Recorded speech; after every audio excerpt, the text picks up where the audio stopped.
Hey, what's going on, everyone? So, welcome back to the show. I have a good friend of mine, a fellow Jedi that I haven't had on the show for I don't know, maybe like 3 years ago at this point. Actually, I haven't even seen her in 3 years. And just to clarify, I actually haven't actually ever seen her like in person, I believe.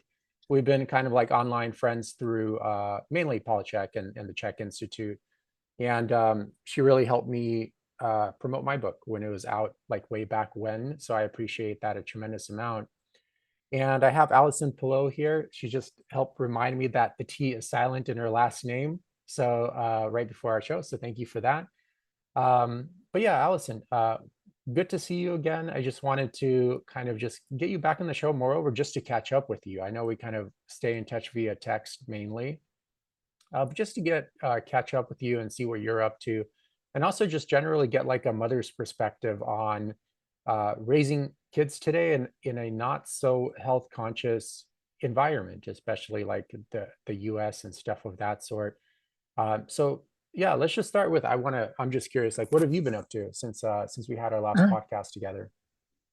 Yeah, thank you for having me back on. And we've been communicating back and forth via text and Instagram and that kind of thing. And so that's been nice to stay connected. And so yeah, I mean it's 2023 for me was kind of a wild year. It wasn't exactly the year I thought it would be, but it was a really good self-growth year for me. And so, I published a book as well, and I also mentioned your book in my book, and I also created a class called the Finally Thriving Program, which is a program based on the book that help people go deeper into the self growth aspect of fitness, of wellness, because I felt like there were some things that were missing.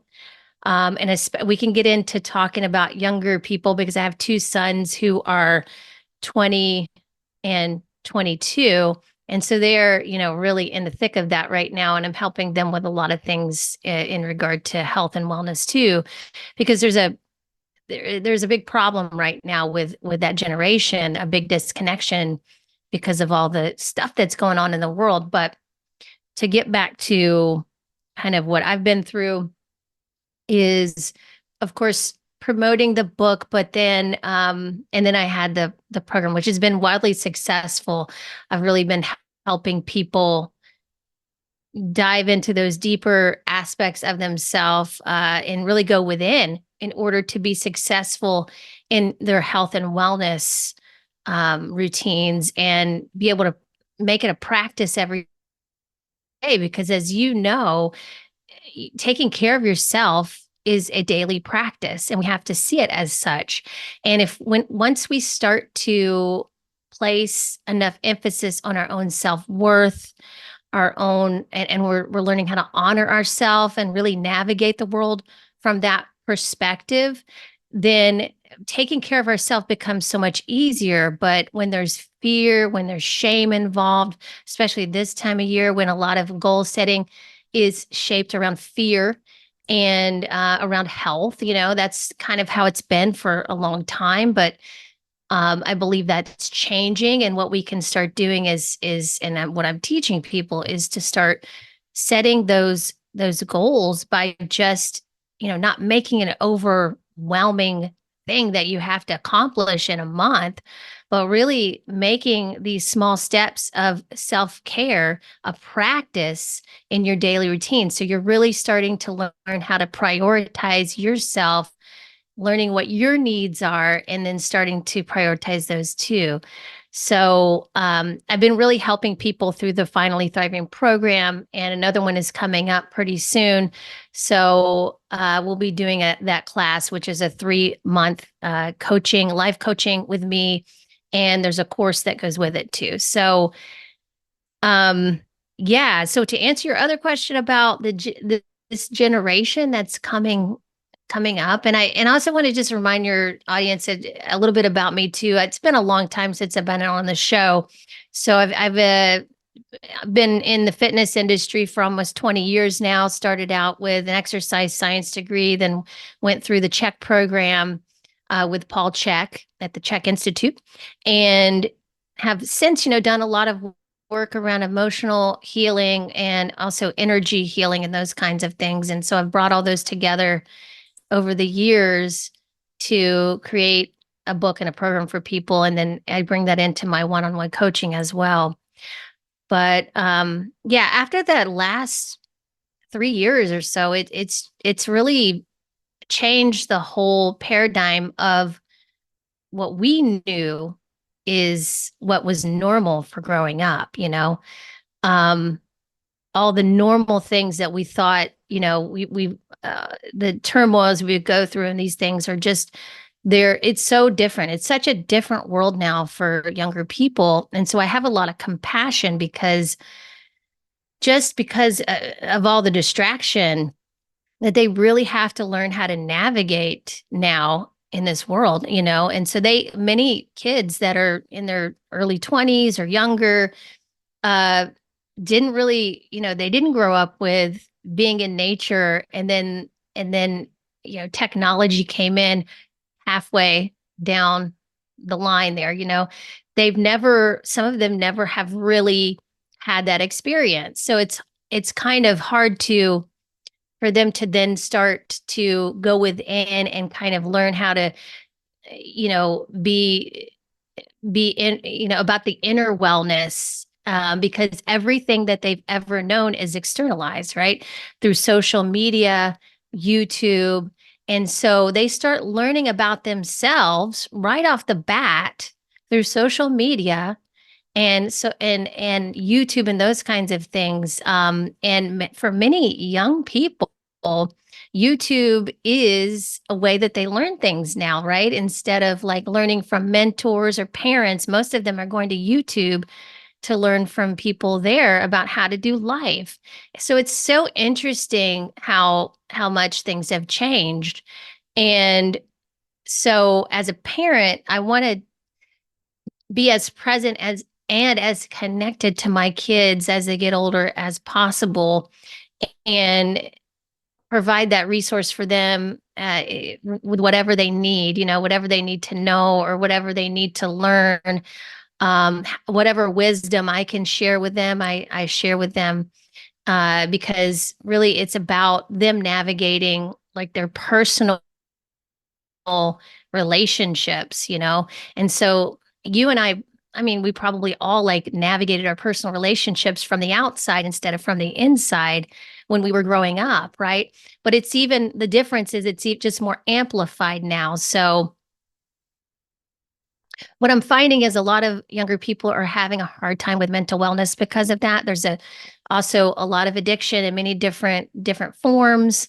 There's not a lot of self-regulation because it's kind of like a no man's land. Nobody really knows or hasn't before really known how to teach them how to self-regulate with all of this technology, right? And so it's almost like they were just thrown into this, and it's like, oh my God, it's amazing, but at the same time overwhelming. So um, what I'm seeing is a generation that's going to really need more, just basic practical information on how to self-regulate, how to deal with their coping mechanisms, how to learn about really just basic self-care, self-worth, honoring, those kinds of things. And that starts, as you know, with your food and your fitness routine, and that to start making that a priority, because you can just as easily get into the virtual reality of what the world it can offer you right now, instead of stepping back into what your needs are, what navigating it from your center point. So I'm just seeing I think the biggest divide right now is that and this happens to adults too, they just have so much need for external validation. um they haven't really yet had that chance or learned how to navigate from the inner world and then bring that out and have their perception from that standpoint.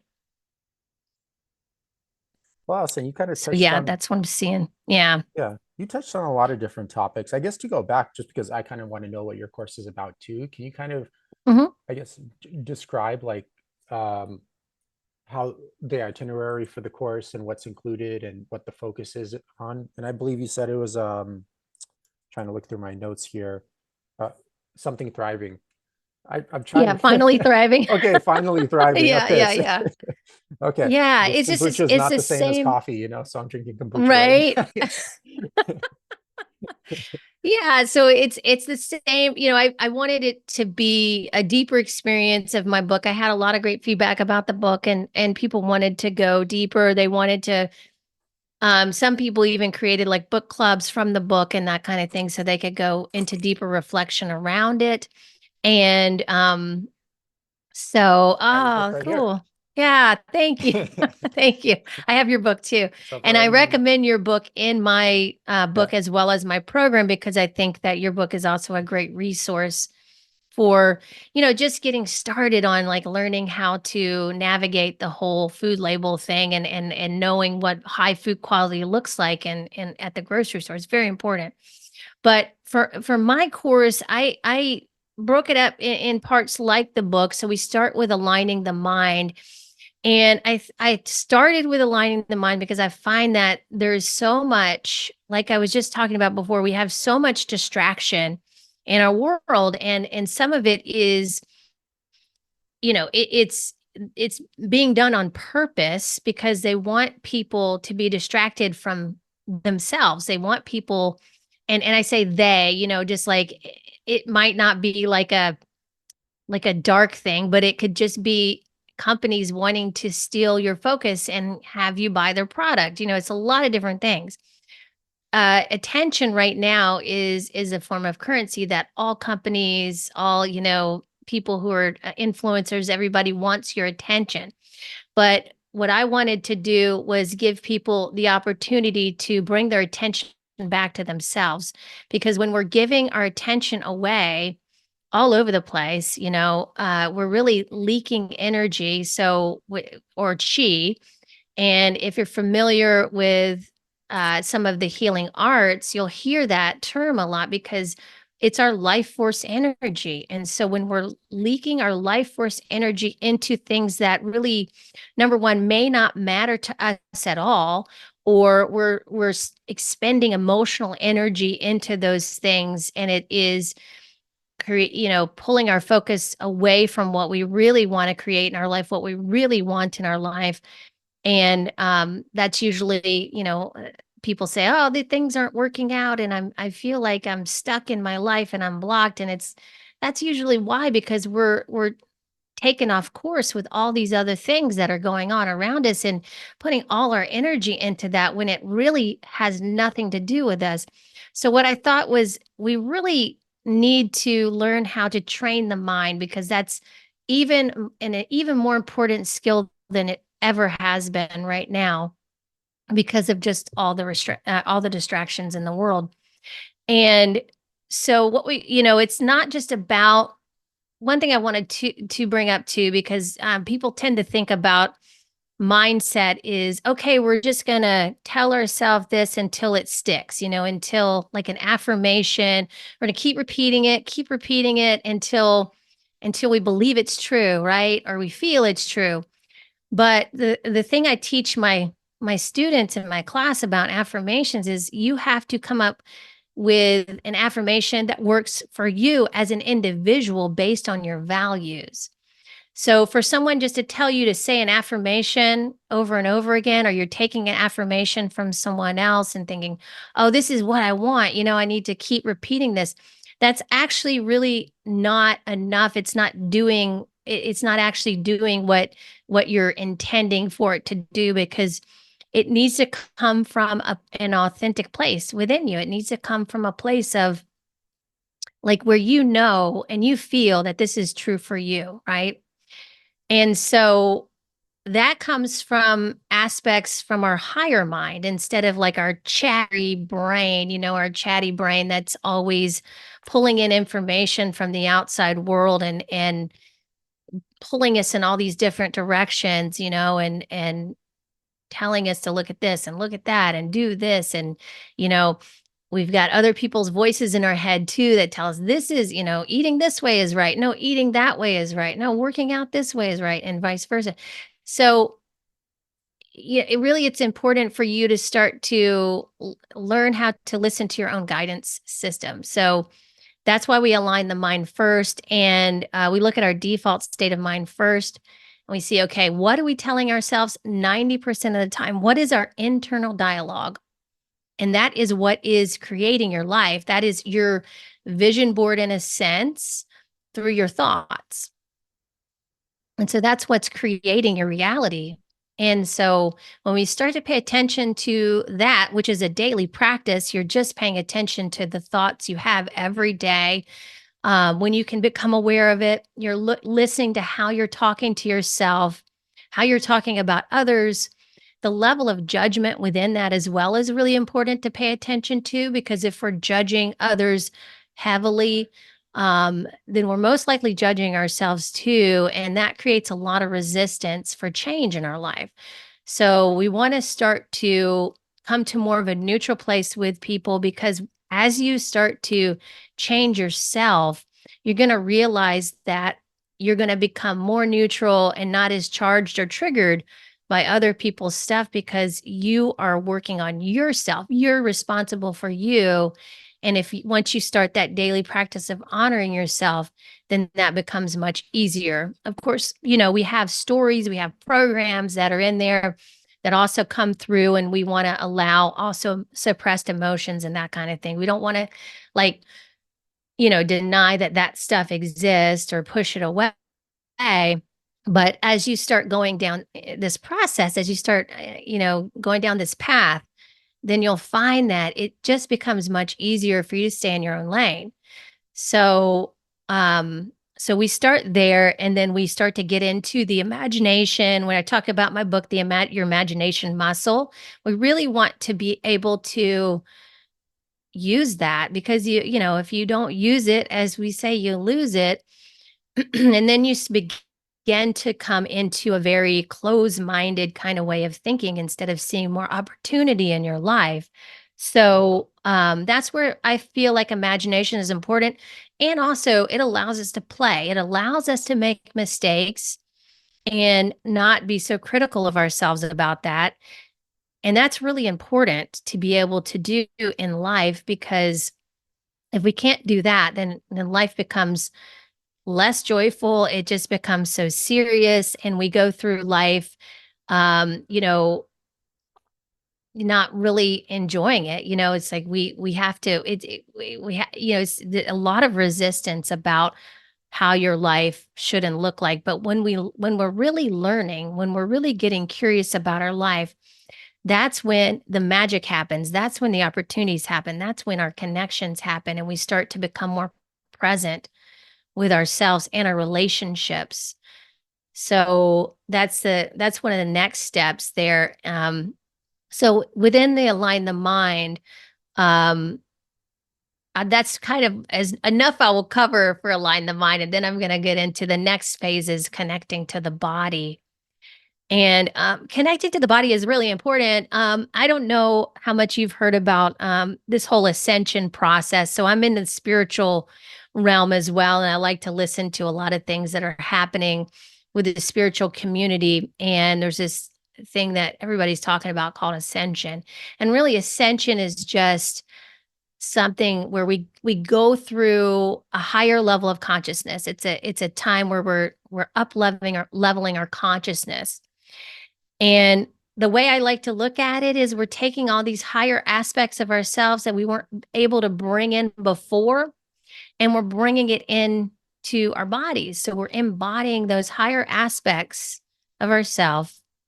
So a lot of things that people used to think about ascension were one belief was that we were going to ascend and we're going to be taken away, we're going to be going out of the body and, or beamed up, from the aliens, and we're, going to go somewhere else. But really, what I've discovered and learned about the whole ascension process, which is a spiritual process, is that we're going to be doing this in a body. And so that's why it's so important for the people who are really good at grounding into the body and they know a lot about the body, like the fitness experts, the nutrition experts. We also need to start seeing that there is a spiritual awakening happening on a mass scale, and people are going to have to know, even people who are highly spiritual, they're going to have to be grounded into their body. They're going to have to know the practical skills to be here on earth, right? So that's something that also I've been thinking about. But practically speaking, being in a body, sometimes, a lot of these emotions we don't want to feel, so we kind of stuff them in our body, or we don't want to connect with our body. I've coached many people in the gym who just kind of go off on into another world when they're working out with me, and I'm like, where are you right now? What are you feeling? Bring it back into the body, because this is an important practice to be able to do every day. When you're thinking all the time, you're also not really in your body, when you're up in your head. So we want to ground all those thoughts that we want to, the ones we want to keep and start to move towards, we want to ground those into the body. So it's really important to just think of, and I like to share low tech ways that you can do that. And one of the chapters in my book and what I share in the class too is about freeing your feet. It's one of the easiest ways you can start really grounding yourself, but also getting in better shape, because so many people, and I thought, I'd give people the easiest things to start implement in their life before I started giving them major fitness advice, because I've heard you talk about this, Eugene, before. I think on one of your Instagram videos, you said, I work with people on an individual basis with fitness. So I give them an individualized fitness routine. So Instagram is not really the place to give people that, right? This is just an overall like synopsis of what you can start with, what the general public can start with. And that's what I did. I brought in, little steps and practical things you could do to ground your body to start getting in shape now, that really aren't even considered, so-called fitness or in the fitness influencers realm so much. But it's just really just wearing a different pair of shoes, or not, or going barefoot, or massaging your feet, starting to opening up the bones in the feet, stretching the ankles, start to wear shoes that are wider toe, so that you can start feeling the ground you're walking over. Paul Chek used to talk about, he's the first one I learned about this from. As if your feet are closer to the earth, you're going to be more electromagnetically connected to the earth. And if we're electromagnetically connected to the earth, we are going to be, because our bodies are electromagnetic too, we're going to be connected and more grounded in our bodies if we can feel that, that energy.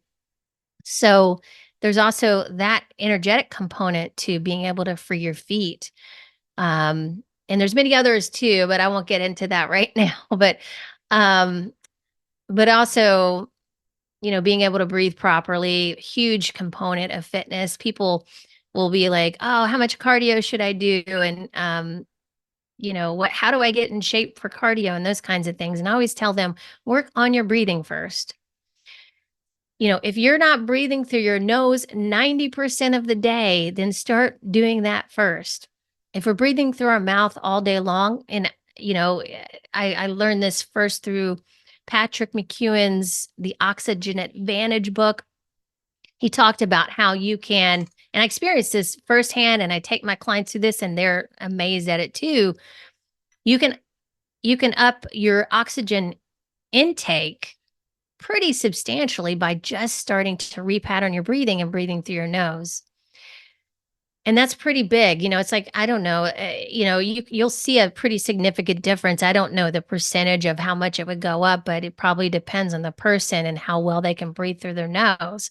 But there's other ways, other things you can do too that I share through mobility and, through using your voice. And you can massage the face, get the jaw relaxed, relax the neck. You can start to open up that diaphragm area, so that allows your diaphragm to to expand properly, because many people that I see, when I first see them, their diaphragm isn't moving.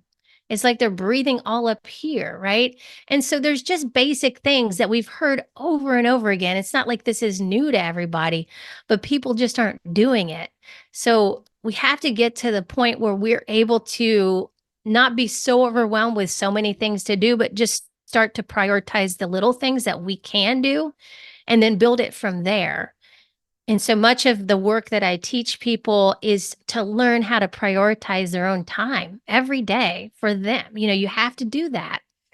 And then beyond the body connection. So we also like work on certain meditations that are going to be really good for you to create space, to create stillness, and just to be with your body. And maybe your body is telling you something you're not able to listen to because you're just not still enough to hear that, or maybe you're not taking enough time to rest and recover. So this is a good practice for that.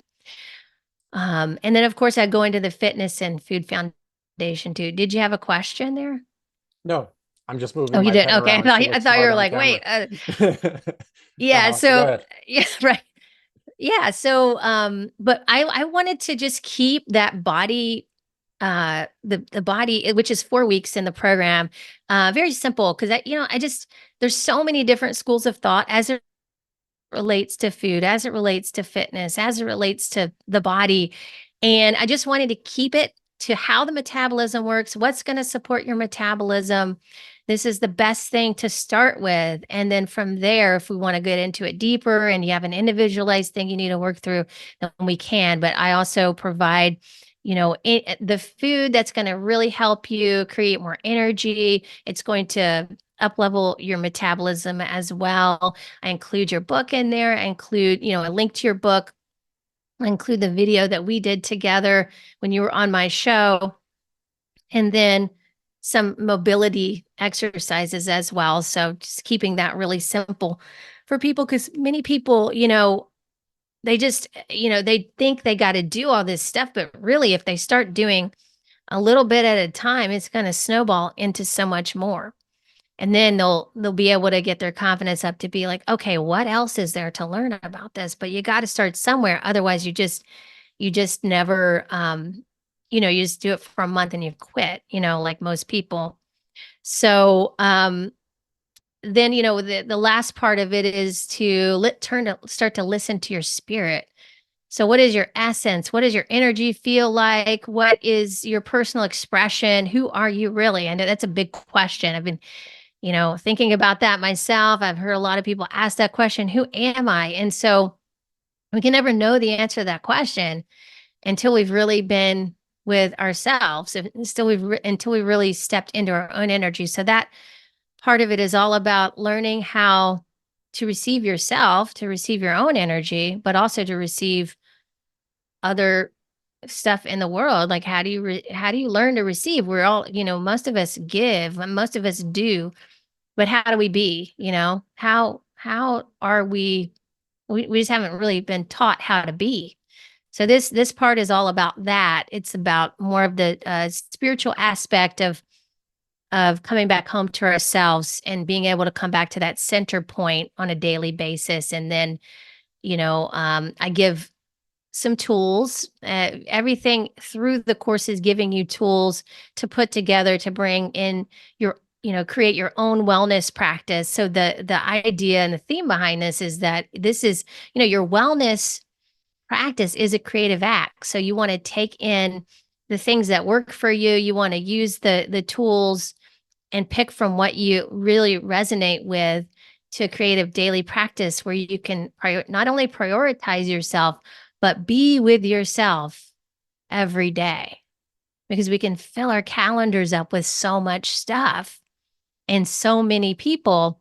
We hardly have time for ourselves most of the time. This is the majority of the population.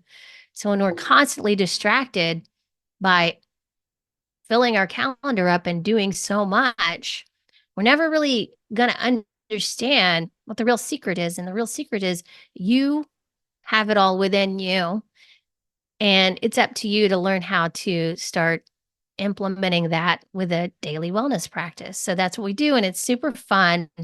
We go through lessons. We have a person that comes in and does a voice lesson.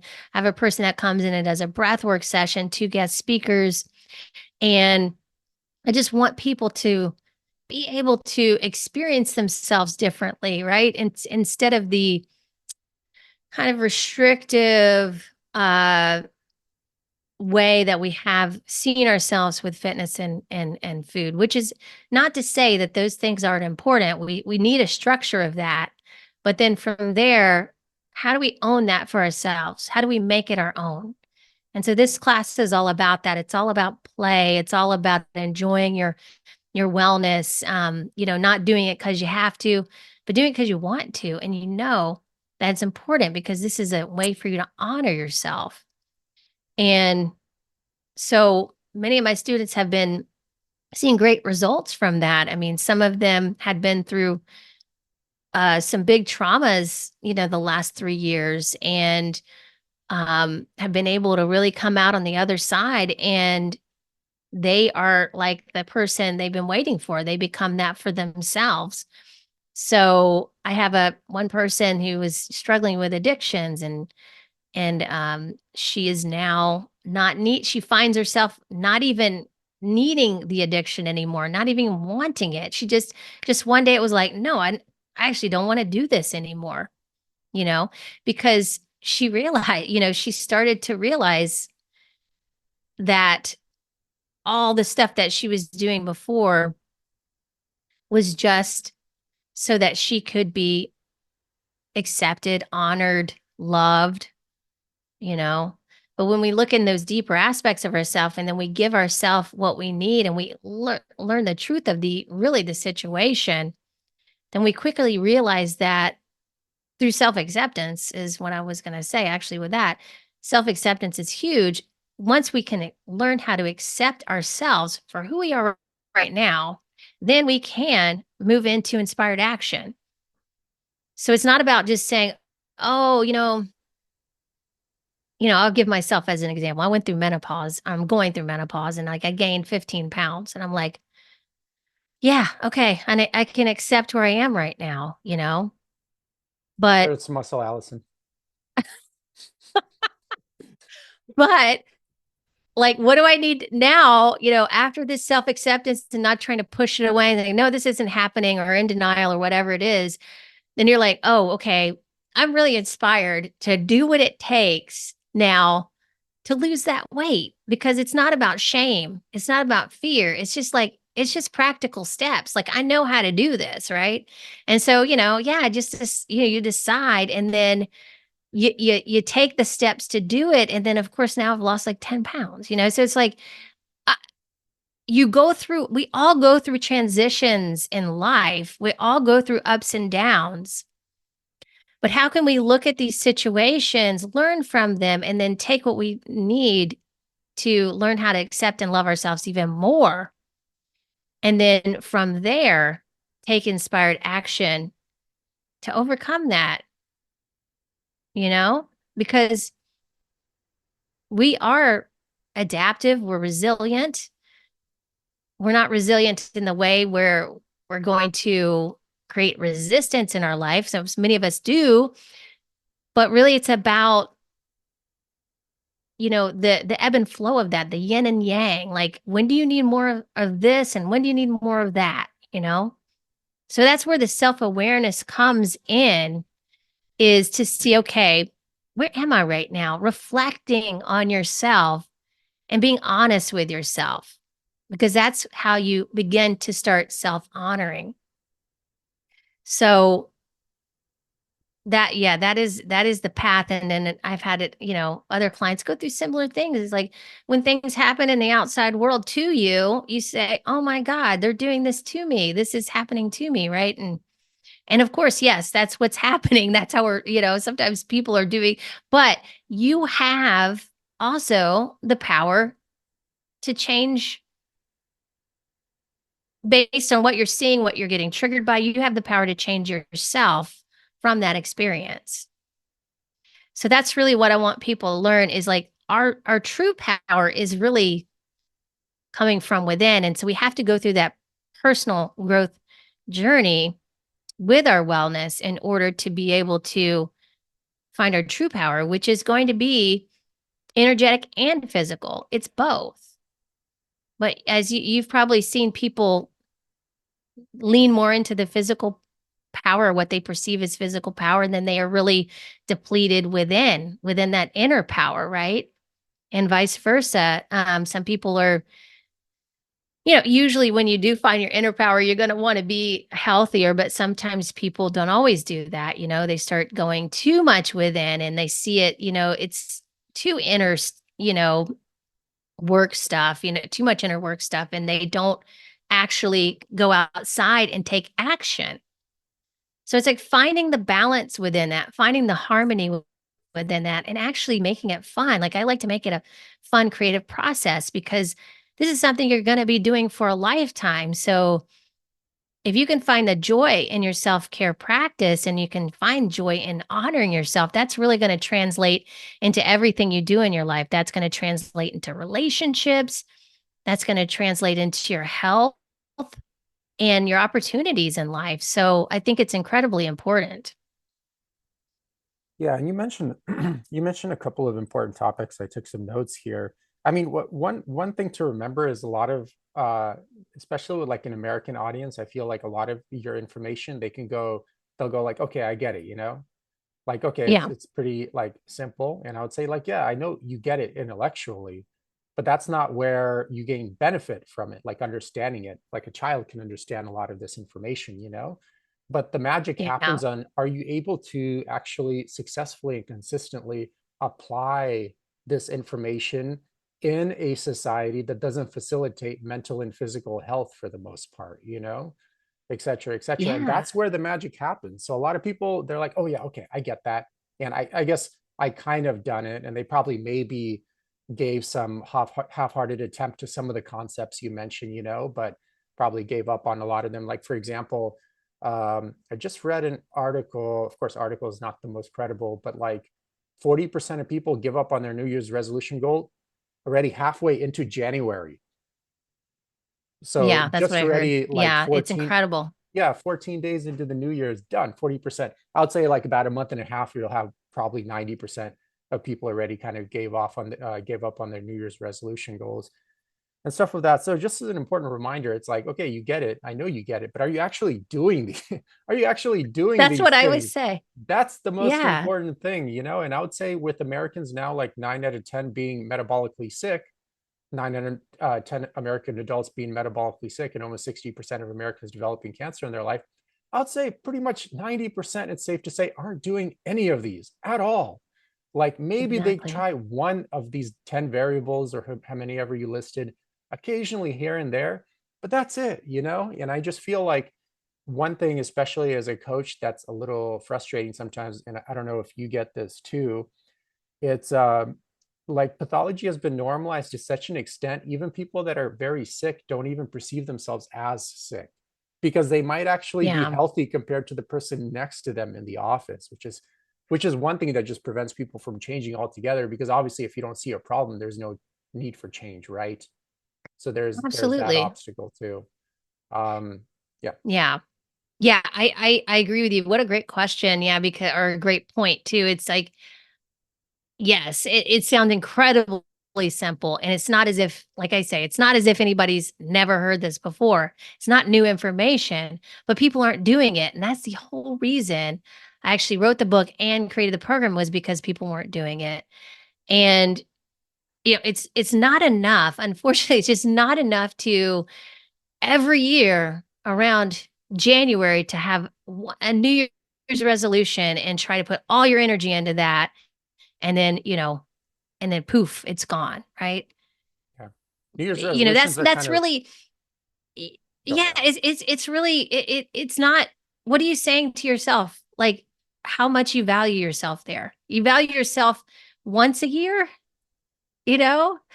So the practice, what I'm saying, Eugene, is like that we have to make, it's not about the exercise, because we start to focus on the stuff, the doing, like what do I do? What do I do? We're always wanting that, and we're wanting more, and we're stuffing our, brains with more and more things that we could do, but we don't do them. Why don't we do them? Because we're stuck in thought. Because it's not about the stuff. It's not about the doing a lot of times as much it's about the honoring of yourself, the reflection of what you value. So if you value health, if you value a healthy body, and you'll know what that is. If you want to lose 10 pounds, you're going to value that enough to follow through and stick with the things that may be boring, but you're going to still do it because you're honoring yourself. So it's so much more than just doing the stuff, because when we're just going through the motions and doing the stuff, 90% of the time people aren't doing it for themselves. They're doing it for somebody else. They're doing it for approval from maybe society, their parents, their friends. They're doing it maybe out of shame or fear, um, out of wanting to fit in and belong. It's just all these things. And it's okay if I mean, really, like most of us everybody's been there. And it's okay if you start there. But then as you go through the process, you know, it's going to be more valuable to you to start to reflect on, okay, when I go to the gym, am I feeling really shameful about my body, or am I accepting myself the way I am, and I'm coming in and I'm going to do my thing, and I'm going to do it the best I can and learn the best I can and how to take care of my body well, or I have a trainer or whatever it is. And I'm going to enjoy that instead of worrying about what other people think about me, or how I'm fitting in, or how and I know that sounds really easy to say, much easier to say than do, because I mean, oh my God, I've struggled with that so much in my life. I can understand. I can really have a lot of compassion for people who are feeling that. But that's what I'm saying. You can get to the place where that isn't affecting you or triggering you anymore, because I've gone through it. My clients have gone through it. It just takes practice. But we live in a society where you do something one time or twice and you're like, well, it didn't work. We just don't have the same sense of follow through that we used to before. I feel like it was before technology. And because everything's so instant, it feels like time's faster. But that's because in some ways it is. We're processing so much more, so much quicker. I mean, like we are getting so much more information too, like inundated with it. But what's lacking, and one of my spiritual teachers said this, or I think this might be something that many people have said, but we have so much information, we're lacking wisdom. We're not lacking information, we're lacking wisdom. And what wisdom is, it's practical information that has been experienced. So if you want to create, take it from being information to being wisdom, you have to have some time with that and experience it. So that would be the practice. And that's why I say you are the practice, because the things aren't the practice. Your spiritual practice isn't your practice. Your fitness isn't your practice. Your nutrition isn't your practice. You are your practice. It's the act of prioritizing your time, honoring yourself, loving yourself, which just really translates into everything. But if we're not doing that, or at least just learning how to do it, or being open about doing that, like being like, okay, like I'm not there yet, and that's okay. I can accept where I am right now, but what can I do, or how can I be, to get to a better place? Because this is suffering, you know? And so, like you're saying, most people don't even know that they're suffering. They don't realize that, this isn't normal. This isn't natural to feel this way about myself. And so we have to start by like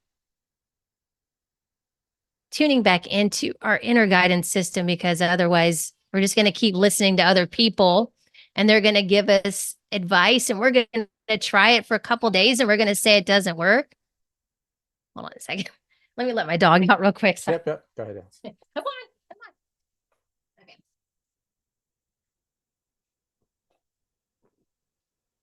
Thought that was maybe one of your 20-year-old sons. I'm like, Right. you guys Well, the sound thing like a I was going dog. to bring him, I was going to bring I don't usually talk about my kids in my podcasts or on interviews or anything, but my youngest he's studying to be a personal trainer. So I've been really helping him with a lot of his, a lot of his foundation for understanding fitness. He's getting an exercise science degree and becoming certified as a trainer. And so it's really cool to see him go through this and to see, what he's learning now as opposed to what I learned back when I started. And it's really interesting. I really wanted to talk to you about this because it's just like this fitness influencer thing it's crazy, right? It's like so interesting to me because and the reason I bring him up is because he watches a lot of these fitness influencers on YouTube, and that's how I started like seeing them too. I was like, wow, I didn't even know this was going on. And you have many people.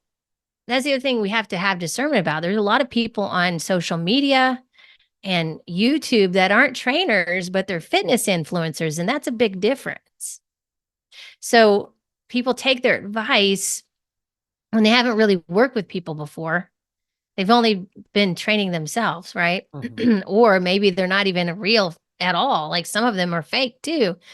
So, there's a lot of interesting things going on out there. Like I wanted to hear your take on that because sometimes you'll send me some stuff too, and it's quite interesting. Yeah. Yeah, I mean, just to touch, I'll give you my opinions on that, but just to touch Hmm. on one other thing you mentioned is to get your question or to get your response on this one is I always find like Americans, they have like this addiction to needing like some secret recipe. Like, no, Yeah. like Quick fix. my health, my health ailments can't be solved by just mastering these basics. It has to be some elaborate scientific explanation and some supplement made in some special laboratory on Mars and then flown all the way back over here on Earth so I can have it, et cetera, et cetera. And I do find like a lot of Yeah. these um, kind of like health gurus, they kind of focus on these little um, like, dude, people's foundation is completely shattered and you're focusing Yeah, on it the color is. and you're Yeah. focusing on the color of the chimney of the house, I'm like, dude, the foundation, the house is crooked, like who It's cares exactly about the true. chimney at this point? Like Yeah. fix the Yeah. damn foundation, because without that, it's like no matter what house you build on top of it, it's going to crumble eventually, or sink back into the ground, et cetera, et cetera. And I'm like, dude, that's where 90% Yeah. of Americans are. Their foundation's like completely shattered. The house is like halfway crooked diagonal towards the ground, and they're like, oh, Yeah. like if you take this special ashwagandha with turmeric mix, like everything will be resolved, a Stanford professor says this or something silly like that. And yeah, I mean, I guess about the influencers, unfortunately, too, it's and I actually had Paul Check on my podcast to talk about just this subject and the fact that just unfortunately, a lot of our health leaders are just very sick themselves. Like a lot of the Yeah. fitness influences your kids are probably watching are just very drugged out, and their whole Yeah. The entire steroids, right? yeah, and their whole entire Yeah. unsustainable physique fueled by narcissism, egotism, and materialism is just fueled by like drug addiction, and then unfortunately they're teaching your kids and other kids around the whole entire country that this Yeah, is my kids totally are well aware of the steroid use and all that. So that's one of the reason he watches that because he's like, "Oh yeah, he wants to be able to tell the difference from natural and not natural." Because he's kind of studying that too. He's like, "Huh, that's interesting."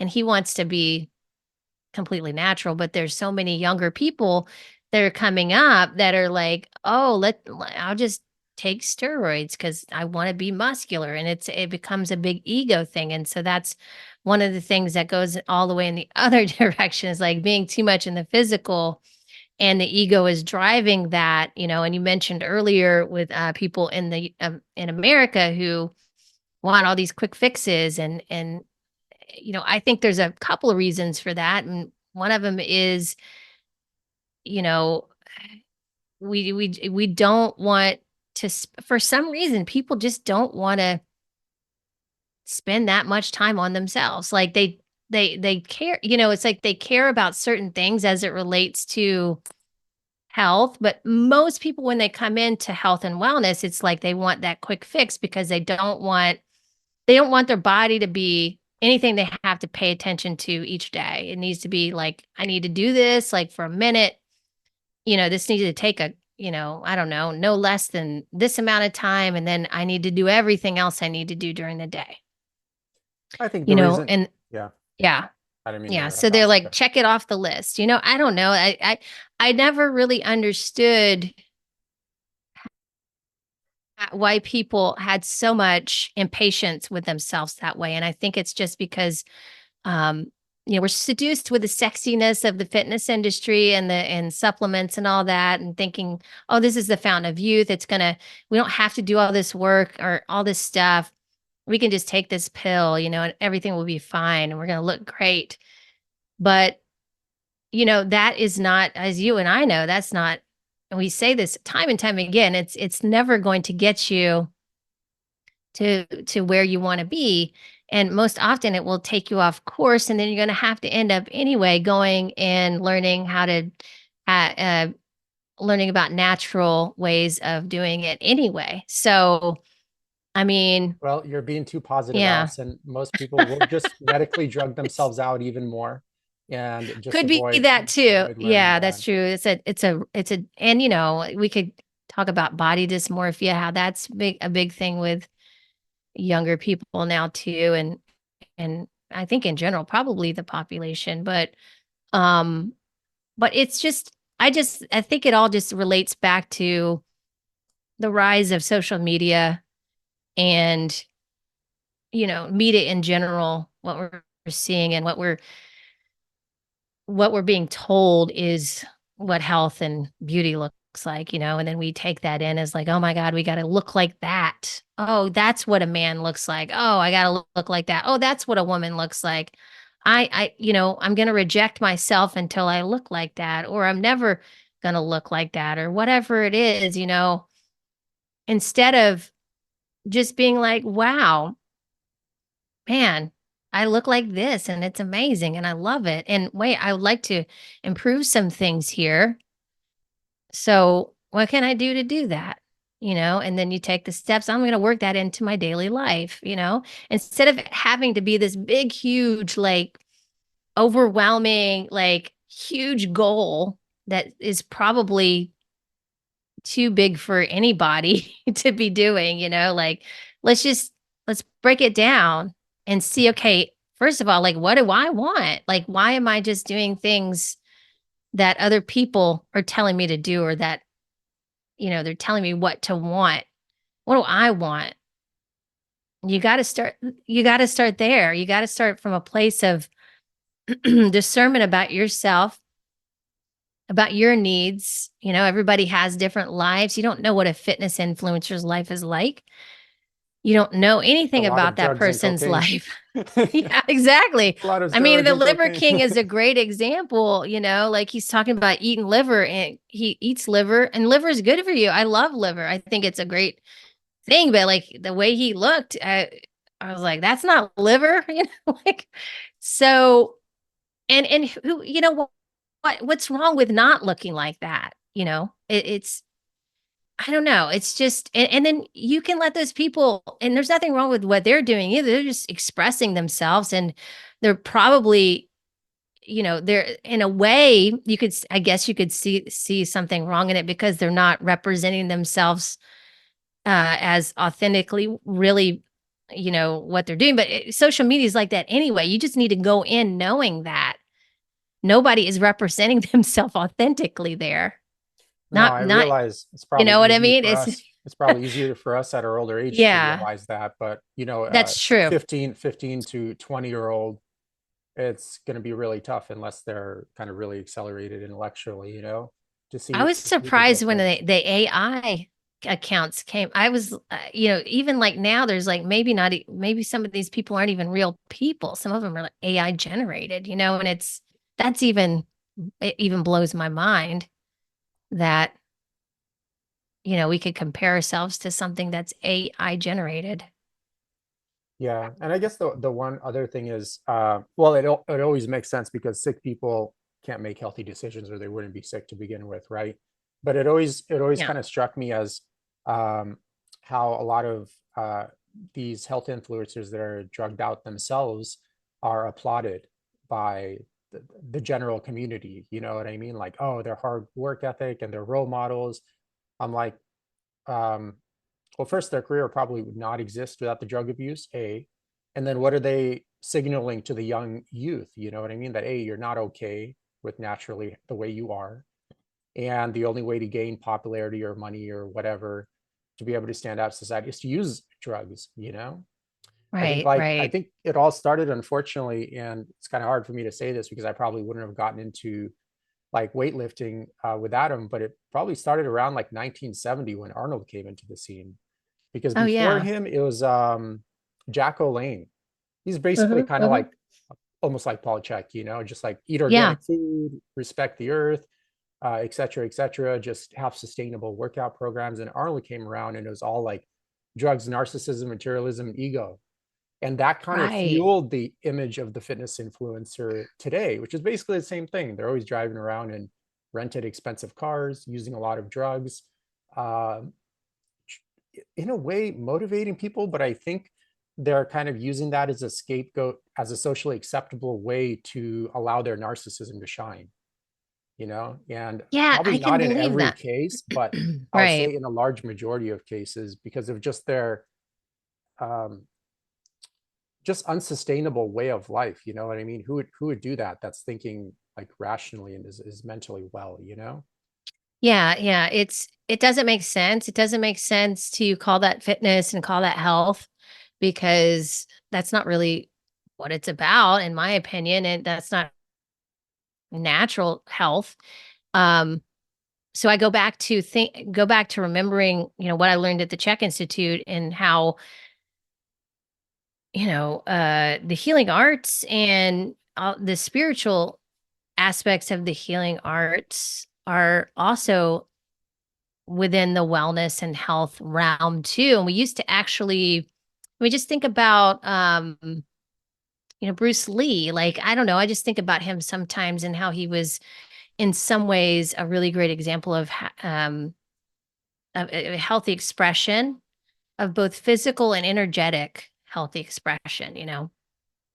And he didn't go too far into the physical and get that egotistical, narcissistic kind of view. So but he was grounded in his physical, and then he also believed in the power of energy and believing that the body is also energy and it moves like energy, um and knowing that aspect of it in his spiritual life. So it's like we can't really deny one of the other. And if we are denying the spiritual, we're probably getting too much into the ego, too much into the 3D physical. And then if we're too much into the spiritual, we're probably denying our physical embodiment and we're getting out too much out of the body. So we got to kind of find the bridge there for the physical and energetic harmony here, because that's what we're here to do. Um, and just get back to that place where we can start to be physical and spiritual, like those are two things, one and the same, because we're all spiritual beings. As Paul said, I don't know if he's the only one who said this, but we're spiritual beings having a human experience. So these bodies are important. They're very important. And they're actually, what I'm learning more of is it's kind of a vehicle of spirituality. It's a vehicle of ascension, a vehicle of higher consciousness, and it can change and expand that way, even physically. But if we close ourselves off to what the limited views of what the physical body is capable of or what we need to do to infuse more AI into it, because I think of drugs as kind of an AI as well, um, then we're never going to see our true potential as human beings here. So getting back to what is natural, healthy, and whole, I think is always going to lead you down the right path here. And so a really good holistic program that is as going to take you through like a self-growth process, which fitness, if it's a good trainer, if it's a good coach, they're going to take you down that path. It's going to happen naturally.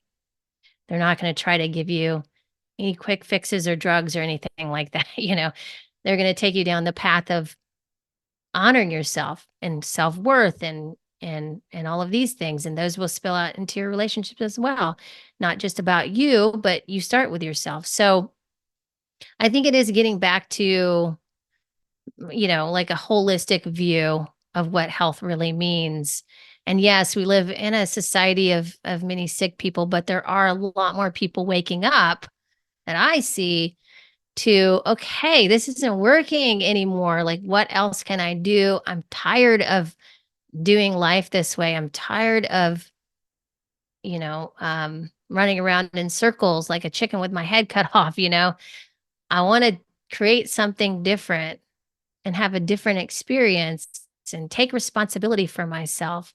There are more people that are doing that every day. I see it. And, that's because I think we are, but you're also seeing this separation of, yes, there's going to be people going deeper into what you're talking about, Eugene, and people are going to be also going in the other direction. So we're probably going to have more of a divide there as we go, but you know that's okay.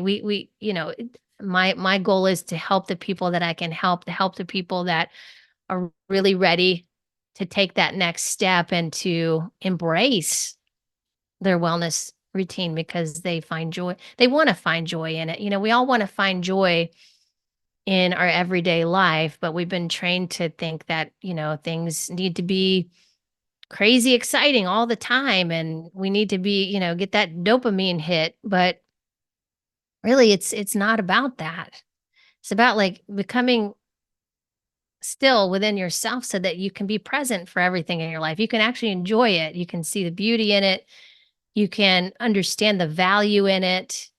And so that's coming from a place of, you know, wisdom and in my age, but for younger people, they can take this as like, okay, this is something that I can aspire to, or I can start taking steps towards because there's that awareness.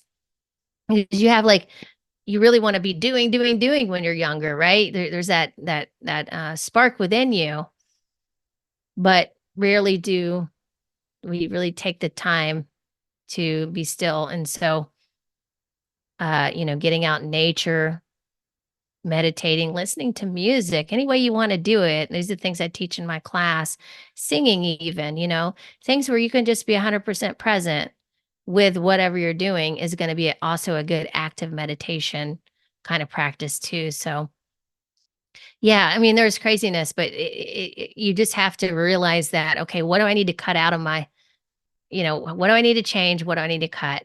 And so social media might be one of those if you're feeling like you need to do those crazy things that people are telling you to do. Yeah. Yeah, and with social media, I mean, cutting it off completely might be tough for most, but I found it like pretty easy just to leave it on your laptop, but not on your actual phone. Just that Oh, alone can have yeah. like a massive reduction in time you use because oftentimes too, like I find people uh just use social media as a form of distraction from Yeah. a life Yeah. that may be too tough to deal with, you know what I mean?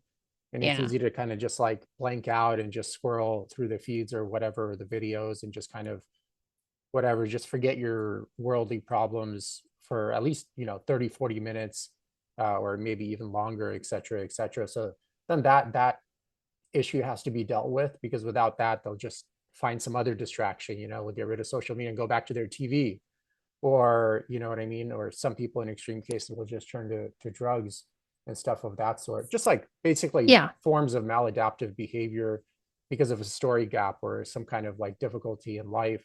And in the extreme situation, I mean, it's just basically like just a way to avoid basically on the extreme side, like suicide, you know? Because if you're living a Yeah. life you Yeah. don't want to live, like you either form this maladaptive behavior or what's your only other option, you know what I mean? To just to kill yourself, basically, you know? Right. Yeah. That's Yeah. in an extreme situation, of course I'm saying it, but like alcoholism, for example.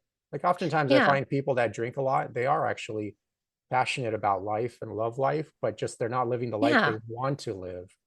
So alcohol just buys them a Yeah. little bit more time, you know, and to not have to kind of deal with the emotions of that story gap and that disconnect. At least from like my observation, that's what I've Yeah. I noticed. think that's, oh, I agree with, I see that too. I see people who are, drinking alcohol or using substances to numb themselves. And that's a natural thing. We all do that when we feel too overwhelmed. We want to numb ourselves out. And usually, like you said, it's emotion that we're really afraid to feel or something we're afraid to know about ourselves or feel about ourselves. You can also be addicted to emotions. You can be addicted to chaos in your life. There's other ways that it manifests. But yeah, ultimately, it for me, is a lot about numbing myself out and much of my life. And so I understand that, and I've had people around me who have also done that as well. And it's just it's just because sometimes things in the world just feel like too much. It's too overwhelming. Like for people who get distracted easily, um, I've had ADHD when I was younger, and I've really done a lot to pattern that for myself. And this is why I teach people this too, because it's like, especially if you have a mind that gets distracted constantly, you need to cut out all your distractions, and then you need to practice how to find that stillness within you. So for people who have those kinds of minds or who need to just shut everything out, I recommend doing because many of them have a hard time just sitting there and doing nothing and doing a meditation. I would say do a guided meditation because the voice will direct you and it will direct your mind and train your mind into a way that where you can just be with it, instead of getting distracted and thinking about other things. Um, if you feel like the need to do something like have alcohol to wind down, try taking a walk in nature. Make that your daily routine, hot bath or something else. So you just have to start filling that void. So if you take something out, you have to fill it in with something that might be a healthier thing. But again, it's like it's not about the thing, it's about the feeling that you're feeling, right? It's emotion that you're not feeling. So once we can start to make peace with that and start to feel the stuff that we've been suppressing for so long, um, then we can create space and then bring those other healthier things in that we can do to create health. But yeah, I agree with you. I think that many people are going through that for sure, and there's a lot of compassion because it's tough. It's tough, but at the end of the day, you have to remember it's no one's going to take responsibility for you but you. You're the only one that can do that. You're the only one that can make those changes. So, and you can get support for sure. Yeah, but at the end of the day, like we were saying in the very beginning, it's like you It's just like it's war zone Portland, Oregon. At least every time I turn on the news, there's something on fire in that place. You know? I've heard that. I don't see it here. Yeah, I'm sure it's Everybody's exaggerated, like, but "Are you okay?" Like, yeah, it's "Yeah, like I'm that whole fine." state looks on fire. Yeah. It's gotten better, but yeah, it's a crazy, crazy place. Um, I don't know. I don't even remember what I was ended off with, but I know I just want to make sure I'm not just rambling. So No, hopefully it's this okay. will be good for you. But Yeah. What's your take, Allison, on since you do have two kids, on uh, just so much of our kids being so medically drugged out beyond belief, and kind of like the medical community okay with doing this type of sick care service? Hi, everyone. Thanks for tuning into the podcast. I'm curious, have you ever been confused by the labels in the grocery store? In Yevgeny's book, he demystifies the difference between caged, cage-free, free-range, and pasture-raised meats. He also covers how to avoid GMOs, source high-quality water, fish, supplements, and other related topics. It's a beautifully illustrated, non-technical read that comes with a comprehensive video series and other extended learning materials. Jump on Amazon and check out the book titled Anti-Factory Farm Shopping Guide by Eugene Trufkin. Now let's dive back into the podcast. Yeah, I mean, that's a big topic. We've always really, as parents, my husband and I have just used natural means to help our kids. And, we've never really done any major drug intervention but there are a lot of, when my kids were in high school, there was, I would say, like, see, when my youngest he graduated a couple years ago. And when he graduated, I would say the majority of the class was on depressants. And that was really surprising to me. And I mean, the kids are just getting prescribed all kinds of depressants instead of really learning how to work on themselves or work with a therapist. I kind of feel like a therapist and just talking some things out might be a better option. But, everybody has to do what feels right for them as a parent for their own kids. But yeah, it seems to be something that is pretty common right now and it starts with the parents. The parents have to be able to make, because they're in charge, so they need to be able to make a decision about that's more informed. Uh, but, I'm not gonna tell anybody what they should or shouldn't do, especially as it relates to their kids. I just know that it's always worked out really well with our kids because, I mean, like, when they've gone through some bad times or some really, really hard and uncomfortable times, I feel like they've always known that they can come and talk to us, and we'll be there for them, or we'll help them get support in any way possible. But um what I see a lot is, like, a lot of parents really aren't very involved in their kids' lives, and that could be part of it. That can be very mentally straining on a child to not have or not feel valued enough to have their parents' attention in their life. So I think that could be part of it too. We just live in an age where, both parents are pretty busy and working and everybody's doing their own thing. And it's just ramped up since the 80s. It's just gotten more and more. And kids, can also just go tune out on games or social media. And so you've got this whole thing where everybody's in their own world and they're not connecting. I think my husband or somebody was saying the other night that very few families have dinner together anymore. He said, "This is what we do is very abnormal." And my son was like, "Yeah, it's true. Like, none of his friends, families, they don't have dinner together." And I thought, wow, like, that's insane, you know? Um, because, it's just a time to come together, to sit together, to talk about your day. We've always done that no matter what over the years. Even now that my kids are adults, we still do that. My youngest lives with us, my other one doesn't, but when he's here, he has dinner with us. And so I just think it's a matter. I don't know about the drug thing. I'm not like an expert in that, and I'm not going to again judge or tell anybody what to do as it relates to that part of it. But I think that what could really help is for us to start connecting with each other again, especially our kids.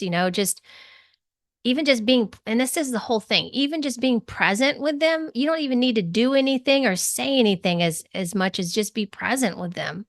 That's really all they need. That's what they want. They want someone to know, they want to know they matter to somebody. And I think that's the heart of it. It's like that's very painful to know as a child that your own parents might not even want to spend time with you, you know? So, of course, they're not going to respond in a way of like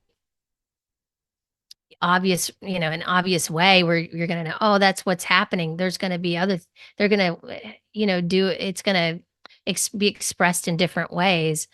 So parents don't recognize it and they are like trying to figure out, you know, how to help their kids. And then they end up putting them on medication a lot of times, you know, or there could be other things going on too. But I think we could just start there is just start with that connection with our kids, you know, just start to get that personal connection back and actually spend quality time with each other.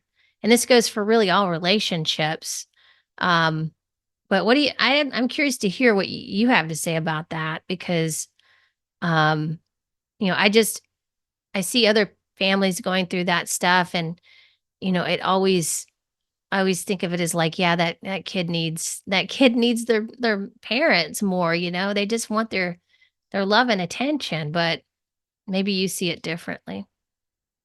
Yeah, I mean, this is a long conversation. I remember I did cover it in one podcast with someone. I forgot exactly which episode it was on. But yeah, I mean, in my opinion, and obviously we're not giving any advice to anyone, it's just coffee shop Yeah. talk between us two.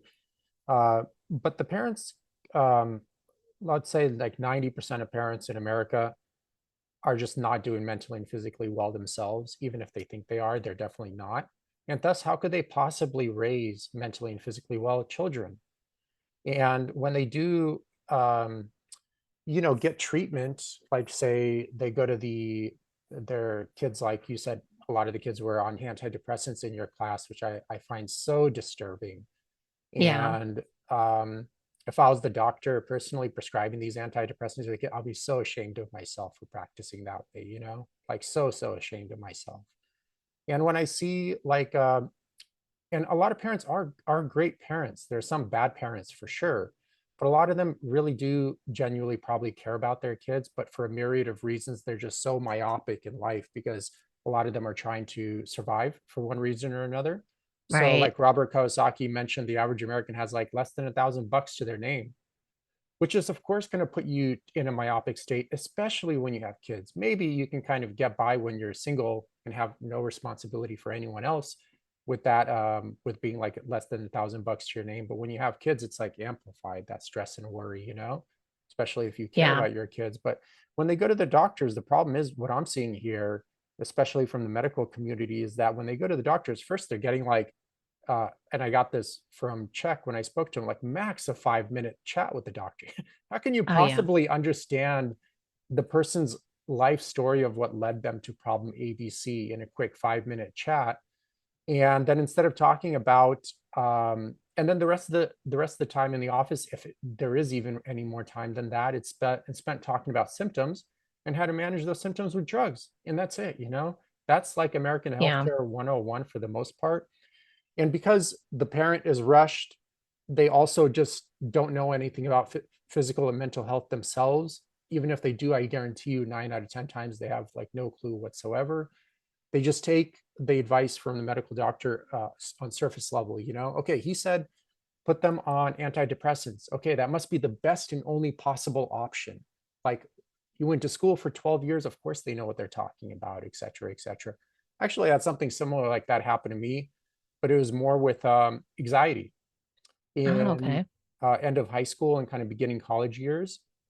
So I had social anxiety mixed with generalized anxiety as well. And I went to the doctors and they're like, yeah, just take this anxiety medication. But of course, like, I had a good reference point because I had health conscious parents. They always raised me on a whole food diet. My dad, Right. took me to the gym with him to work out with him at a very young age. I also grew up with my grandmother off grid in Ukraine, and you're basically like asleep at like 5 p.m. because there's no electricity there. So you learn how to Yeah. live in tandem with nature, not against the laws of nature. So I had that reference point. So immediately I couldn't explain it at that moment, but it just something sounded off. It also kind of like a little bit one of these, like, when it sounds too good to be true, it's because it is kind of Yeah, sales yeah. pitches. And that's what a Mhm. lot of these kind of medical drugs came off for me as. Now, granted, not to bag medical drugs too much, there's a place and time and emergencies for some of them. I had a really nasty ear infection one time that spread to my jaw. And I'm sure without the antibiotics, that probably could have been fairly disastrous. So there is a time and place for it for sure. I just think they're like massively misused and overprescribed these days for sure. Oh, yeah. And so because I had that reference point, I said he filled out the sheet, but I never went to CVS to get the drugs, you know. But over it took a while, of course, but I'm like, okay, so I wrote out a sheet of like what's causing all my anxiety. And I found out like, hey, you know, if I just stop like working like crazy, um, if I also go to sleep at a good time, I also took like improv and acting classes to help with my social anxiety. Oh, It yeah. caused more anxiety in the beginning, but It will. inevitably Yeah. it helped Yeah. develop some social skills, the skills necessary to be able to kind of navigate in the external world and social circumstances, and among like a few other things. But all of a sudden, like my anxiety went away, went away, or like beneath clinical levels where you don't, it doesn't even matter at that point. So, uh, but then again, it's not because of anything special, but only because I had those role models, my Mhm. parents and my grandmother too, Right. to have as a reference point, where many kids don't have anything like that today because their parents are just very sick and all their Yeah. classmates are drugged out.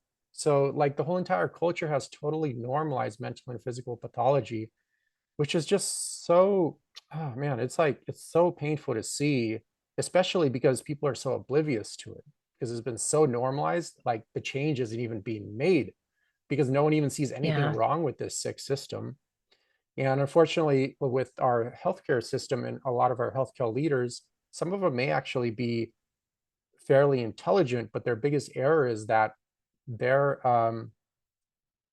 instead of like getting out of the swamp, they figure out how to tinker and continue to survive in the swamp.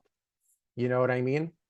But I'm like, well, like, why don't you just step out of the swamp and then all of a sudden it's much easier to become healthy? You know what I mean? Instead of figuring out how to Yeah. live in like an abusive relationship of a life, basically, and learn how to reframe and turn the negative into the positive and do all these complicated drug protocols. And I'm like, dude, if you just go over here, like literally step five Yeah. feet It's away from the easy. swamp, you just begin to heal Yeah. naturally and you get out of this cesspool of a disaster and begin to Yeah. see what health and wellness naturally is. Now, I know, Allison, you might not like my choice in words because you tend to be positive, but I think it's a good balance. So we're like the yin and yang here, you know, Yeah, create balance in the absolutely. universe. So Yeah. that's my take on it. But you No, also I agree mentioned, with you though on that though. It is a problem we're in a very unhealthy society. We're starting out that way. So it's like it's really getting, like you said, just getting back to what is natural and letting go of the extra stress or unnecessary stress that we put on ourselves, right? And many people, like you said, don't know that that's not natural.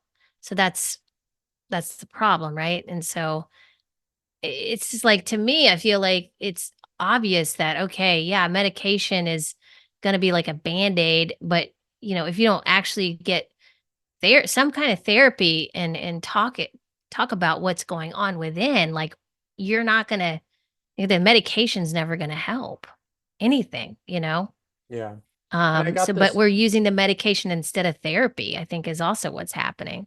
So yeah, and I totally think, in my opinion, psychiatry is a total scam industry.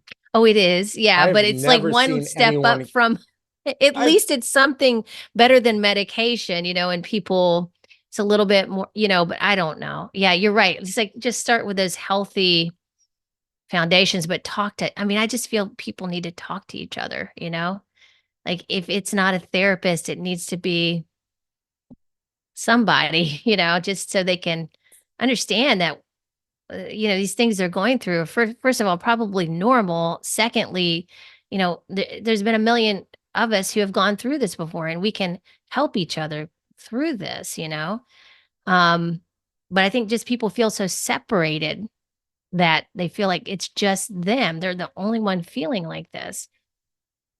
But that's another way that I see it. But yeah, yeah, it's a big problem. It's a big problem. Yeah, and I think the general theme of our conversation today, and I got this phrase from Stefan Walensky, is like, it's very important to meet the problem at the level of the problem. Yeah. It's so Yeah. critical to understand that phrase. I mean, it's so simple, but it's so powerful in healthcare because if, like, for example, with the kids example, if the kid is depressed because of like, I'm just making stuff up, but he feels overwhelmed at school. And because he's overwhelmed, he's being bullied and kind of feels like an idiot in front of his kids because he's getting D's while whatever his kid, the other kids are getting better grades. And you give them antidepressants, like that is not meeting the problem at the level of the problem. So Right. inevitably, the problem will just continue to get worse. You might get some sugar highs a little bit at best, but because all those I hate using the phrase root cause because I feel it's kind of like cheesy at this point, but I mean, it doesn't make sense. It's like, dude, you got to get the problem to the level of the problem. So in this case, if the kid is getting bad grades, then that needs to be attended to at that level, not Yeah. to numb his brain out with antidepressants. That's all your body's way of telling you that there's something wrong when you're getting a lot of these symptoms and you're out of alignment with what you should be doing or natural living principles, et cetera, et cetera. That's not your body's way of saying, up my antidepressant dose, please. You know, that's Yeah. like Yeah. just so silly and Exactly. so It criminal. These like medical drug yeah. dealers, dude. Exactly. Well, I mean, that's kind of like doctors are kind of like yeah, the drug pushers I was now thinking of cuz getting a shirt printed that, remember Dare back in our yeah. days? Yeah. But Yeah. it's like Dare, but it's like just say no to your local medical drug dealer. You know, That's they good. truly took over It that it's landscape. it's what happens. Yeah, it's that's a reality now is there I mean, because I think part of it the doctors are trying to make money too. And so the more that they can I mean, it sucks to know that your doctors can't have to sell you things, but they do, And so people just still think of their doctors as like looking out for their best interests, which I think some of them do, but some of them, it's just like you said, the system itself, the allopathic system is unhealthy. We're coming from a place of not a place of natural health at all. So we have to get back to that natural health foundation because if doctors were just to recommend stuff like that, then again, they couldn't like pay their bills, So it's I don't know, but you'd probably help a lot more people and it wouldn't be as complicated. But, the pharmaceutical industries are in there now. They've got they're heavily invested in the medical industry and they have been for some time. So we have to learn how to navigate that. And the only way I can think of is for each person just to start learning discernment around that. And, I don't think that I can convince people who are already invested in that system to change at this point. I need to help people that are looking for a way out, looking for a different way, and they want to get back to those natural health principles. I've kind of given up on convincing people to do that. I kind of I just like working with people who are just ready to make that change, and I Well, you're don't have to smart, push it Allison. too hard. I'm still in the stage of It's maybe too we much can help these resistance. people in It's the like, gray. Yeah, but more of like, dude, drugs have yeah, not worked. We're like, yeah, as a country, we're like more medically drugged out than ever and the sickest we've ever been. Like yeah. more of what doesn't work isn't going to work. I know, I Like keep saying Jesus. but that's what I Like used to bang my head about. I was like, I can't do retard. this anymore." So, yeah, that's why I started doing it differently and having a different I think mindset and yeah, and people I to think work with, but yeah. I yeah. think the real problem, Allison, is like kind of what you said a lot in between the lines with your conversation with your program is if people didn't have the medical drugs, their only option would be to look in the mirror and just admit that Yeah. they're the cause of most of their problems, if not all of their problems. And that's like pretty painful. I know I've had to do that Yeah. a few times. I know when I had my back injury, luckily, once again, I just had a great circle of practitioners to help me rebound quickly. But I had Brian Carroll to help me rehab my back. And Oh, nice. Stuart McGill helped me as well. He was really amazing, actually. And I remember sometimes it is an information issue. Like you just don't know what to do to get better. But in that Yeah. case, I was already taught what to do with my back to get better. But I had that old mind virus that led to that back injury to begin with. And I just didn't want to let it go, because I just didn't know any other way Yeah. of succeeding my path. And I remember every 3 months or 4 months, I'd kind of tweak my back and I'd run back to him and it's like crying like a little baby. I'm like, oh, my back is hurting again. And at one point, Brian told me something like super powerful. And it was kind of one of these like light bulb moments. And he mentioned, oh, that's okay that your back is hurting, because, at this point, you're doing it to yourself, you know, Oh, and yeah. because you're doing it to yourself, you can stop anytime. And that was like a light bulb moment. And I was like, he's totally right. I am doing all of this literally to myself.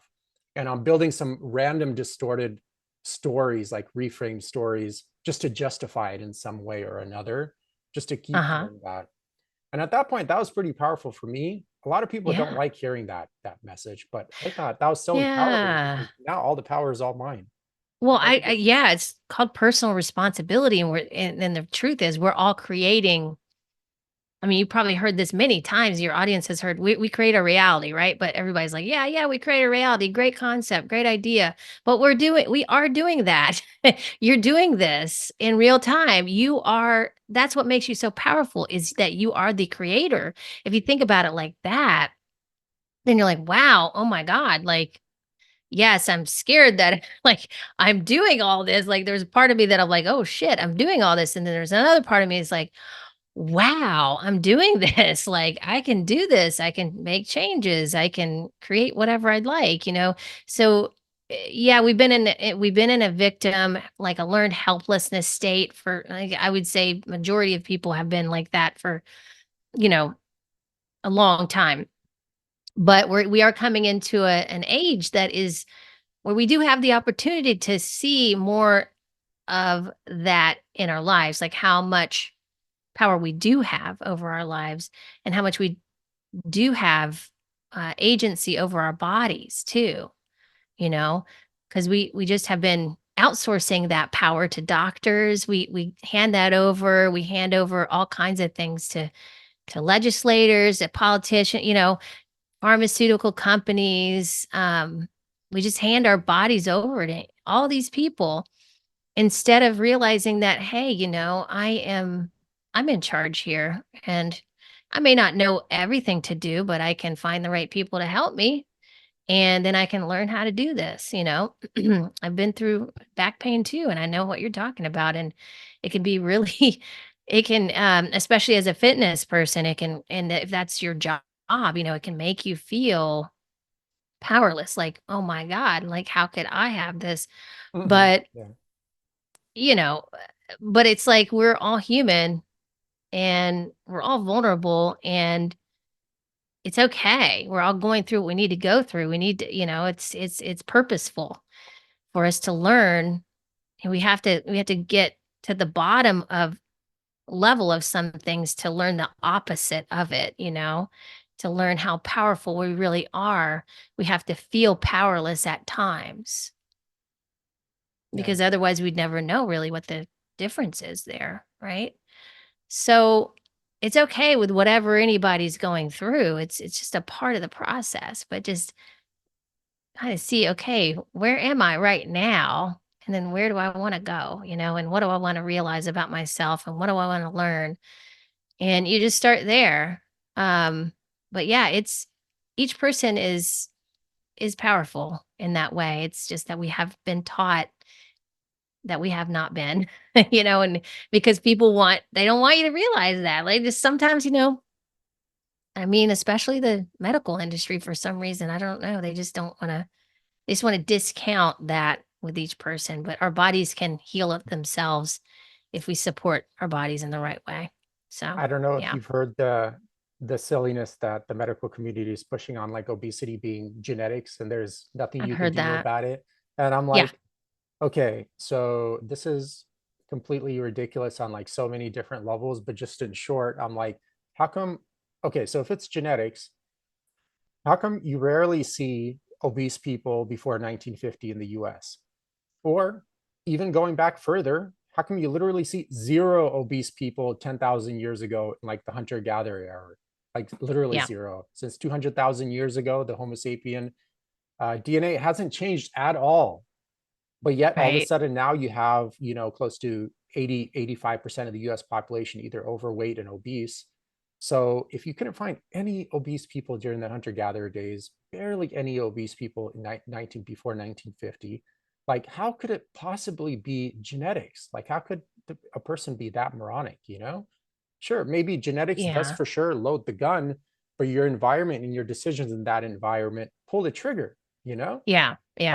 It's Well, just I so mean, I silly. think the pharmaceutical companies want to sell people more drugs for weight loss. It's like Ozempic is out, right? And I was everybody's going to ask you about that. You said you that's wanted a to big lose thing. like 15 pounds. Now they're trying Yeah. to sell Ozempic for people that just want to lose 10 to 15 pounds. And they Yeah. intend for someone, I don't know if people, everyone on this, whoever's listening to this, I hope you're not using this shit, but this is like Yeah. something I would not use. So if you want to lose 15 pounds, what a medical doctor would tell you to do, Allison, is get on Ozempic and just inject this into your body every day for the rest of your life to lose 15 pounds. That's Like how insane. moronic is that? How like Yeah. that I should be feel like like criminal that's to practice that way. irresponsible. Yeah, I feel like it's yeah, borderline criminal. Yeah, for sure. I just don't understand what's happened to the medical industry with and especially the reactions people are having from this drug too, Yeah, like some of it's death, you know? like stomach So, paralysis, serious digestive yeah, issues. it's Um, insane. I follow like just for the comedy of it, I follow some of these weight loss doctors on Oh, do you? TikTok. Yeah. And man, Yeah. I read some of the comments sometimes, and unfortunately, it's just the truth is people are just so desperate at this point, to not change the person Yeah. to not change the person that's causing the disease, which is themselves, that they're willing to completely, in my opinion, take this moronic path, you know? Well, it's Um, all it's all about not facing themselves, and that's, why I do what I do, because I want people to see, and the people who are willing to go there to see what's behind the scenes. Because it's not about, obviously, you and I know it's not about taking a drug to lose the weight. It's about letting go of that extra density of body weight on your body because you're holding on to too much in your life, like you're protecting yourself, or it could be any number of things. But what is it going to take for you to get healthy and to lose the weight? Is it, it's going to take you just showing interest in yourself and taking those practical steps in addition to the emotional well-being that needs to happen when you're overweight. And some people may not lose all the weight, and they may still, but they may end up feeling better about themselves because they've started to take care of themselves and show themselves interest and love and want to understand themselves better. It's just that's just the but we don't have to do that when we take a pill, and I don't know. I know some people are desperate, and I know there's some people that have severe issues of being overweight and might, I wouldn't recommend anybody take that actually, but need desperate measures. But yeah, I mean, like celebrities are talking about this, right? And it's becoming like a thing for people to lose weight for like weddings and stuff. I mean, it's just insane. I feel like it's really, yeah. it's So just hopefully sad. people can just start, hopefully there's more people than not that just don't fall for that, because it's just another thing that they're trying to get people to do. Um so Uh, people who don't, they prey on people who don't feel good about themselves, who have a low sense of self-worth, and they always do that. They prey on your weaknesses. Yeah, and I feel once again like totally missing the point of what going on a fat loss journey is all about. Yeah. First and foremost is kind of discovering what mind virus led to that type of pathology and solving it at that problem. And then also doing a myriad of other things, learning about proper nutrition, Yeah. exercise science, how to manage your central nervous system, probably accept the fact that, sitting at a computer 10 hours a day, 5 to 6 days a week is not the healthiest thing for you. Even behaviors No. like that have been normalized by society are just Right. not normal at all, and there are myriads of these types of behaviors. And by people just taking this drug, and unethical doctors that prescribe this are just, once again, just missing the whole point, because at the end of the day, you just want to be like happy, and have a Yeah. peaceful state of mind. And going on an honest journey will help shine light on various aspects that you need to attend to make that happen. And by taking this Right. drug, you just bypass all of that, which is what you really need as an individual, to be happy and stuff of that sort. And just on a side note, I mean, I've never seen anyone on Ozempic have a great body at the end. They just lose a lot of muscle. No, I They lose a lot of body fat. yeah. They look very depleted. Their skin looks They very don't look unhealthy. yeah, they don't feel good either. That's the thing, right? And because it does something to your stomach, like it just doesn't sound good at all. And like you said, you're bypassing. That's a great word for it. You're bypassing the things that you could take as an opportunity to grow as a person, Mhm. by doing that. Yeah. So it's crazy. It's just like getting surgery to cut things off of your body or to, whatever it is. Like it's just an extreme. And you got to ask yourself, if you're willing to do that and that it's worth it for you and you want to take those extremes, then by all means. But if you really think about it and think about how hard that is versus actually working on yourself, then you might realize that, oh, this is actually easier to just be with me and go on that journey. Yeah, and it's just, once again, the the only fat loss program that works is one where you don't have to be on one ever again. That's really Yeah. like the only fat loss program that works. And the relapse rate with Ozempic, I actually don't know the numbers off the top of my head, but I guarantee you it will be close to 100% in like a 3-year follow-up.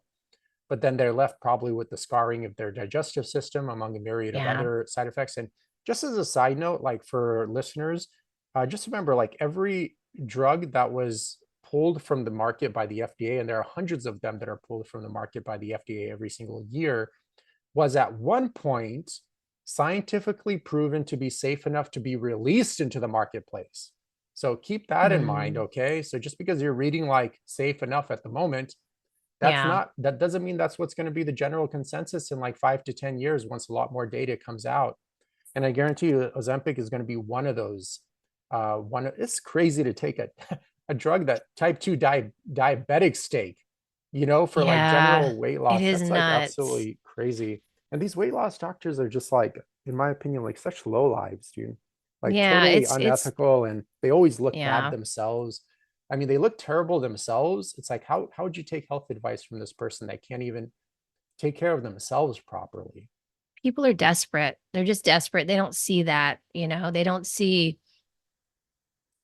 that what we see because they see a doctor, he's an authority, he knows what he's talking about or she, and it's, they just hand it over, but and I just think it just comes from a place of desperation. When you're Hmm. desperate, you're in survival mode. You're not really thinking or reflecting about if this is a good idea or not. So, Yeah. I'm yeah. just wondering what's going through the doctor's mind to justify that behavior, because most likely they're not in survival mode. Money. Yeah, obviously. It's all about money. Yep. Yeah, got to get that BMW fund, as Paul Check always says. Yeah, I mean, they're just they're different now. That's what you have to learn to accept is that doctors, they're like I said, there's some good doctors in there. I know there are, but like in general, doctors are paying the bills, they're not what they used to be. They aren't in the practice of medicine anymore. They're in the practice of drug pushing. That's exactly what they're doing. So we just have to realize this is what we're dealing with when we deal with that. Unless we're going to a doctor that we know is really good and that has high integrity and all of that and good Well, practices. do you know any doctors that you could just Not recommend here? anymore. I Yeah, I was used just gonna to. say, Yeah. I know Jack Wolfson is pretty good. I interviewed him actually. He's making a big push in Colorado to get cardiologists to stop prescribing statins. Oh, wow. That's Yeah. huge. So Yeah. he's pretty cool. But Zach Bush, I love his message as Oh, well. Zach Bush. Yeah. Yeah. Um, but There's not that's many of all them I could out think there. of. I'm like, dude, that is like literally all I could think of in Yeah. terms of like impressive like MDs. Like generally speaking, if I go to the doctors, and for the first meeting, they just talk to you for like 5 minutes and you're done, I would just run away. If they're spending all of the time Yeah. talking to you about symptoms and what drugs are needed to manage those symptoms instead of like all the stuff we covered on this show, I would again run away personally. Like Yeah. this person is not a health professional. They're just a drug dealer, like a medical drug dealer, like a glorified drug dealer.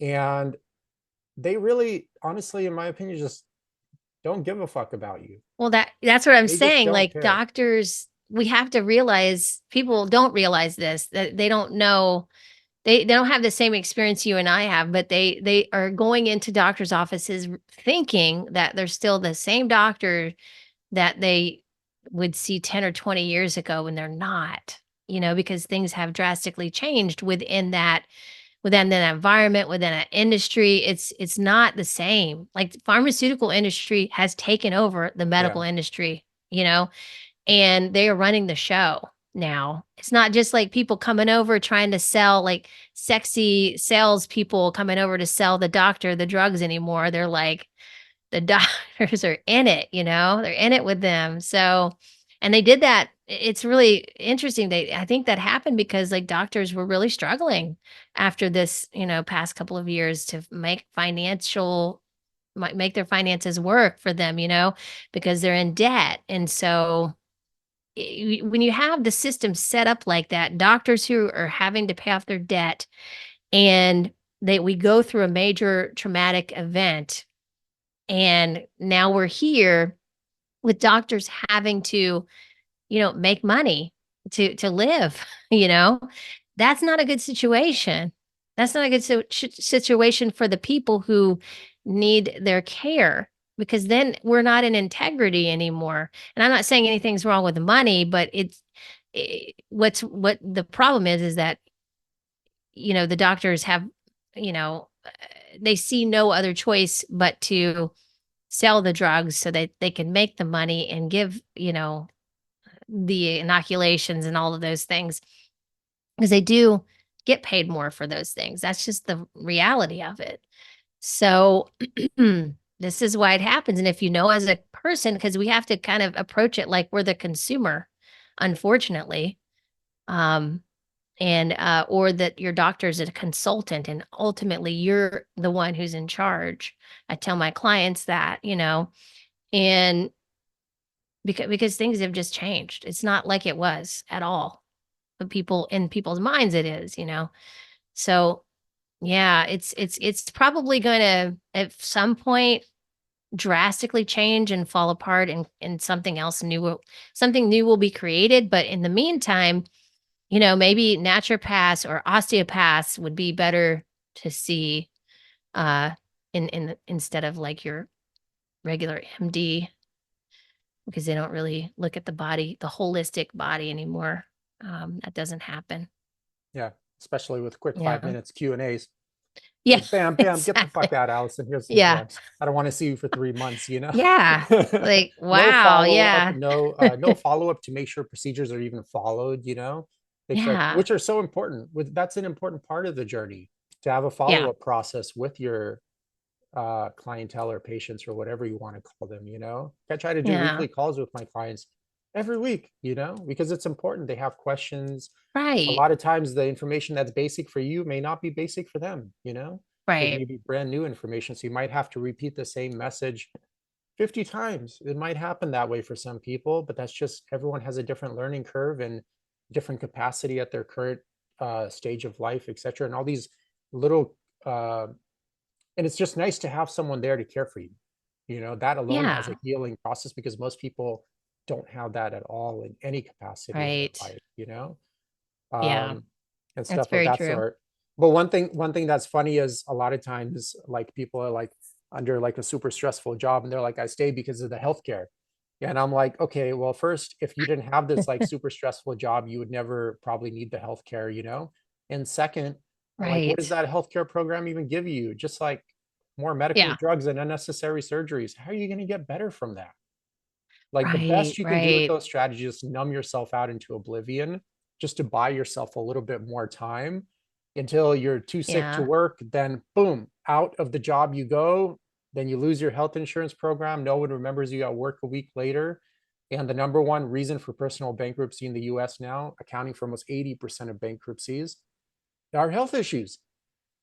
Right. And if you take into Yeah. Yeah. consideration, like 90% of Americans are now metabolically sick, and the number one Yeah. reason for personal bankruptcy are health issues, what do you think that's going to do to the economy within the next, I would even say 15 to 20 years? Oh, wow. Yeah, I didn't think about it like that. Yeah, it's insane. And you have a lot of the boomer generation or, and now older and they're getting sick and it's just And they're like, crazy. it's My genetics. I'm like, yeah, okay. You eating poorly for 30 or 40 years and not doing uh, like literally anything, that's genetics, right? Yeah. well, and people blame genetics, but genetics can be determined, I mean, your genetics, you're not predetermined to genetically experience what your families did. That's such a myth, in my opinion, but that's a whole nother rabbit hole. But yeah, like, yeah, it's a conundrum for sure. It's a major problem, but I think if people could just start seeing that, like we said, the power within themselves, and just start somewhere, just start somewhere. It could be a small thing, little steps. Then we can start beginning to be more discerning of like how we take care of our body and who we give authority over to for that too. That's important. Yeah. Yeah. Well, Allison, is there anything else you would like to cover? I'm happy to cover whatever. I'm just kind of out of Well, I conversation with you. mean, this has been a great conversation, but I think we've been going for like 2 hours. So, yeah, I think we covered just about it and everything. But, I'm happy to come back at any time. You can come on my show too and we can have another conversation. I always love talking to you. Cool. Well, good Yeah. to see you again, Allison, and Yeah. thanks for staying in touch all these years. So Yeah. We'll have to meet in person at some point. yeah, Yeah. eventually. Okay. Okay. Thanks for tuning into the podcast. If you've ever had trouble losing weight, or you've lost weight, but still didn't have the ideal body or health you're aiming for, please feel free to reach out anytime and book an assessment. Eugene will work with you to cover your goals in detail, see what's holding you back, and go from there. In the meantime, feel free to check out the countless testimonials on Eugene's website in the link below. In the testimonial section, you'll notice everyone has various backgrounds, are of all different ages, and all have had different challenges in their life, but they all have one thing in common: they were all able to find their health and achieve their ideal body. You're also welcome to add yourself to the Facebook group in the link below. There you'll have access to the live videos that Eugene does weekly on Sundays, and other helpful content. Thank you again for tuning in.